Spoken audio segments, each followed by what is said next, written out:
You guys have all touched number one in your life at different points. There's a certain swagger that comes with that. There's expectation that comes with that. As a coach, you've touched it 3 different times. What is it like when you're the number one team in the country? You're on top. I mean, you're the king. It's what you work for in your locker room all year long. It's what you sell your players for. It's what helps you in recruiting. It's what your players work for to try to. It matters. Now, people say at the end of the year, that's what it's all about. I don't know, man. You get a chance to be number one. It just sets your program apart from everybody. And everybody is going to give you their best shot because that number is worth so much. It's worth a court storm. It's worth moving seed lines if you can get it. Beating number one could save somebody's season. You're right. If Arizona State were to win this game, suddenly they have the marquee win.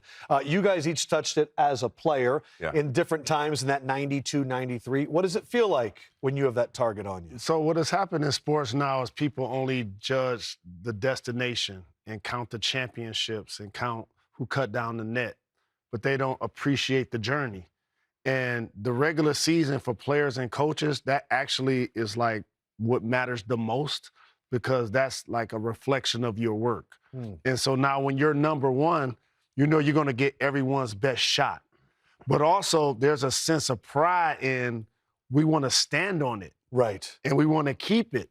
The fans feel it. The media knows it. The players in the locker room know it. It's like an epic feeling for your team when you have that on your ledger, and the opportunity for the opponent to feel like they're going to knock you off. I was number one twice. First one was I'm the only child. So I was like, wait, who's that guy? Crims, come on. Number one on that side of it, but also, too, number one, I think in 1992 for a brief period of time at the University of Kentucky. And to me, that was a little bit different because it was the rebuilding and the rebirth of a program. And you can kind of tell during conditioning in the summertime that we were building up towards that. And there's a different feeling when you're a top echelon in the country and you get to number one. And we didn't know how to sustain it. We didn't understand that, you're the target right now because we were consistently chasing and running after number one. There's a difference of standing in number one. And I think that's what Arizona is facing right now. And they've been doing it all season long. If they win this game today, it is the best start in Arizona history. What a history it has been. It's also the longest winning streak for the Wildcats going back to 1914. Wow. That's how long. But you look at the years that Arizona became number one, this is the way those seasons finished. The one that's not on there, when they won it all in 96, 97, the highest they reached that season was number 4. We haven't had a national champion from the western part of the country since Arizona at that time, but they have been able to sustain it, and a lot of people give a lot of credit to Coach Tommy Lloyd. I have a lot of respect for Tommy. He's a great coach, runs a great program, understands what wins at the college level. I mean, they're really unique, right? In modern basketball, they shot 12 threes and scored 86 points. You know what I mean? So they've got the style, I think, figured out pretty well. He's got all the pieces needed in order for them to win a championship this year. There's no teams in our league that are that big. They got freshmen that look like juniors and football players out there.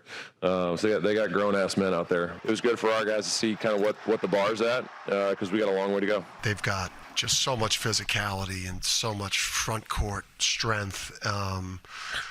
Just with what they bring to the table at center and with Pete, that's obviously big time. And then, Jaden Bradley, just an experience. I think one of the top point guards in the country. I think these guys are, legit contenders like we are. Sometimes as a coach, you wonder, how are you going to play all the guys? Then you get in games like this and you're looking down the bench going, do we have anybody else to put in?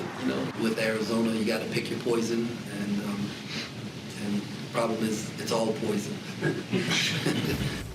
Coach Lang ain't lying at all. These three have been very, very special. We saw Koa Pete dominate Florida in that first game. Braden Burries just dropped 29 against BYU, one of the top-scoring freshmen in the country. And Jaden Bradley might be the most clutch player in the country. What do you think of these young guys, Mash? Well, as I look at that list there, and they say 3 great players win championships, but we also can't forget about the 4th, and I say a 4th in that list, and that's Toby Awaka. And when I watched Arizona in the beginning, beginning of the season, I thought about Koa Pete and how special he was. Braden Burris kind of started off slow, but he's averaging 17 points in conference play. Bradley, we kind of knew about him and the things he's able to do, but Toby Awaka, to me, stood out amongst them all because he can be starting for any of the top 4 teams in the country at that power forward or center spot. They're versatile. They play in a way that travels, meaning that they can get it off the glass, offensive rebound. They don't rely on the three-point shot, even though they can shoot the three-point shot. They don't turn it over. They average 11 turnovers. So to me, just top to bottom, they're going to be very difficult to beat in the one-and-out situation. Awaka had a career-high 25 against Arizona State this season. Before I let Bruce teach us, those 3 guys in particular, what inspires you about their play? So what inspires me is that the country, their opponents should be fearful because those 2 freshmen, Burris and Pete, they're going to continue to get better as the season progresses. And Mash touched on a really good point. They just play basketball. They're not just launching threes. Like, they're really working possessions. And Burris is a guy that can score at all 3 levels, and he's leading them in scoring. And the thing I love about Pete, he's very high heralded, and he had a big game earlier in the season and put him on the map when he's playing against Florida. But he's really, if you look at his numbers, 14.5 points. Correct. He's embedded himself into team. Usually the guy that wants to be the top flight pick feels like he has to take all of the shots. He doesn't dominate the ball. And I love that. And when you have Bradley at the point, a guy that has experience who can set them up in situations, I feel like Arizona's going to continue to get better because 2 of their 3 best players are freshmen and they're continuing to work. To add on to your point to Koa Pete, at the next level, I think his emergence into team play, he's going to have an extended, long career because he can plug and play and he's going to be unselfish. So he'll have a 10, 15-year career just based upon what he does now. They can do a little bit of everything. They are very complete. And when you dove in, every single stage of the game, Arizona excels.